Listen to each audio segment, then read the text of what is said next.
Hey kids, welcome to the Gaming with Dad show. Is I Dad? Yes, today we're going to talk a little bit about the Nintendo Switch 2, and yes, I do actually have one. But before we do that, let's go on ahead, like, subscribe, ring that bell, leave a comment, share this out, and let's grow this channel a little bit more. I will say, actually, while it's up on screen here, my favorite aspect of the Nintendo Switch 2 is the constant reminder of the abysmal state of my game card library. That's right, this show has absolutely trashed my system, filled it full of garbage that I have reviewed over the last 3 years, 4 years, however long I've been doing this, I don't know. And with the game cards and the easy download, by the way, that's great unless you're like me and have just all kinds of shovelware in there. It's a great way to just go in, see what games that you've bought that you don't have installed, and maybe reinstall them and give them another shot. Because that is by far one of the best aspects of the Switch 2 is just how much it improves the games in your library. Now, the other thing happens to be is I did get the Mario Kart bundle, and so we'll be looking at that in a little bit here. But yeah, I've been going back and playing games that were kind of questionable, didn't run the best. Hell, even games like Tears of the Kingdom that were optimized. And because I've got the Switch Online subscription and everything, and I've got the expansion pass, I get that upgrade for free. Oh my god, the game is gorgeous. I mean, it was gorgeous before, but it was a 10, and now it's an 11. That's literally how beautiful this game has become. It just really, the enhancements that the extra power of the Switch 2 gives is phenomenal. And it goes for games that don't even have updates for it. I mean, I went back and I looked at Ark Survival Evolved.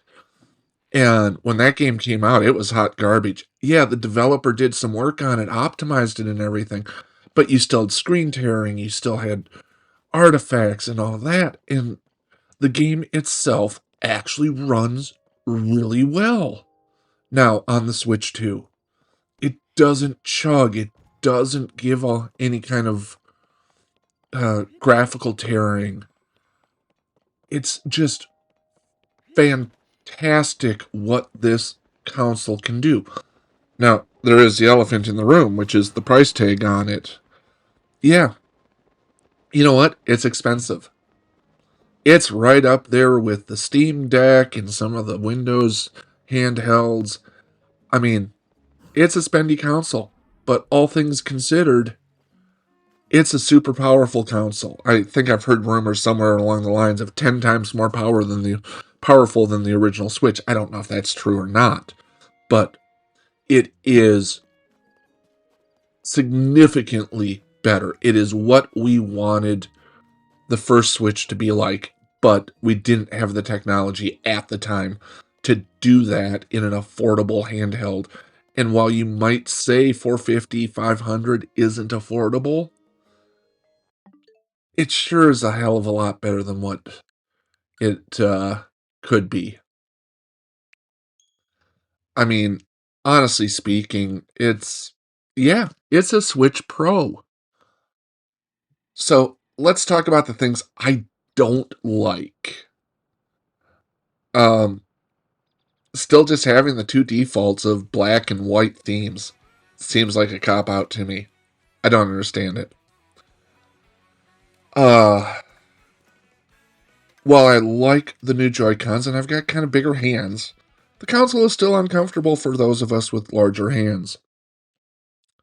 I do have a very nice case from Mumba. We're not sponsored or anything like that.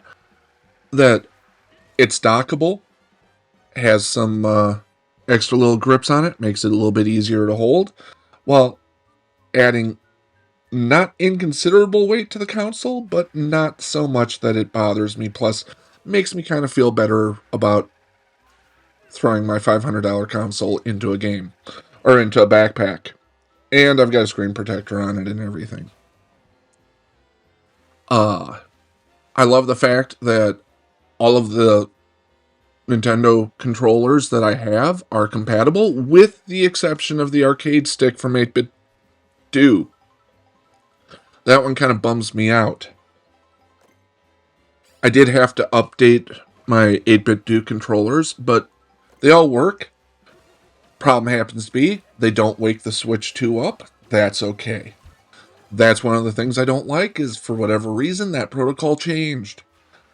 Now, something I do genuinely dislike is the Joy-Con handles for when you take it off. For some reason, it just doesn't feel as good as the first one. Joy-Cons, I don't know, they just seem floaty and it's insubstantial. I pretty much am never going to use the Joy-Con handle when playing this. I would prefer just to play loose. Other things, and what's kind of interesting is a lot of people are complaining, oh, it's not OLED. It's not. Nintendo's just going to charge us an extra $200 2 years down the road and get more money out of us that way for those diehard fans. Listen, the LCD screen on the Switch 2 has a variable refresh rate. That helps stop screen tearing. It syncs the screen refresh rate to what the graphics adapter is outputting. So if there are frame dips, you're going to not see the tearing and the missynchronization that frame dips cause. There are very few, if any, variable refresh OLEDs. You get a smoother experience on the console in the game. Yeah, it's not as contrasty. The visuals aren't as bright and popping. But quite honestly, I will take that over the fact that, hey, on that handheld, the games look beautiful. Even the older games look beautiful. It's phenomenal. Super happy. The GameCube games look great on it as well. Brings me down to another downside. Launch titles, pretty weak. I mean, yeah, there's Mario Kart World. It's a good Mario Kart game, but is it really a system seller? Is it really something you are going to dive in hours upon hours upon hours? It is a game that is best played with the family at the couch. That is true. But the launch lineup was weak. And it's pretty much the only reason I would say, if you have a Switch OLED, you can wait. If you're like me and we're rocking the original launch date Switch that had almost no battery life left in it and chugged on just about every game, this is a no-nonsense, no-brainer to upgrade. Hopefully they come into stock pretty soon, because, well, quite honestly, even the scalpers are realizing they're not making a lot of money on this console. Quite honestly, I found a local reseller up here in Minnesota, and it was a $60 markup after taxes. But quite honestly, hey, he went out, he stood in line. I was stuck in New Jersey on a business trip.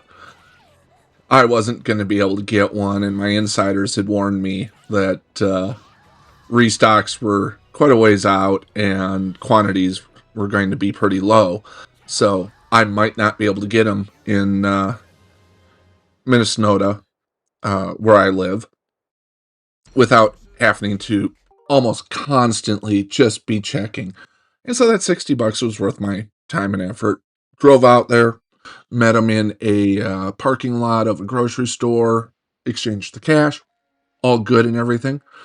But yeah, it this console is what we hoped the Switch was going to be. Just like the original Switch was what we really hoped the Wii U was.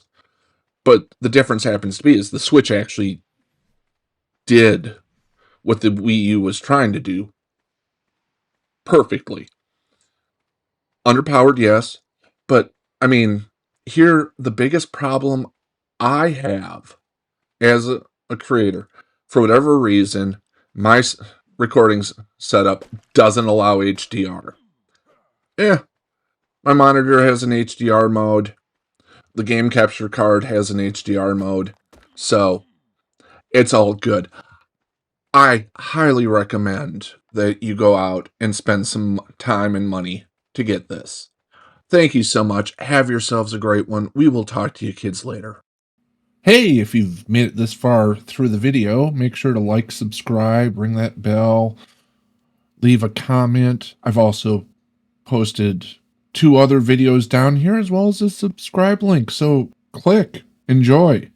That's kind of how the algorithm works.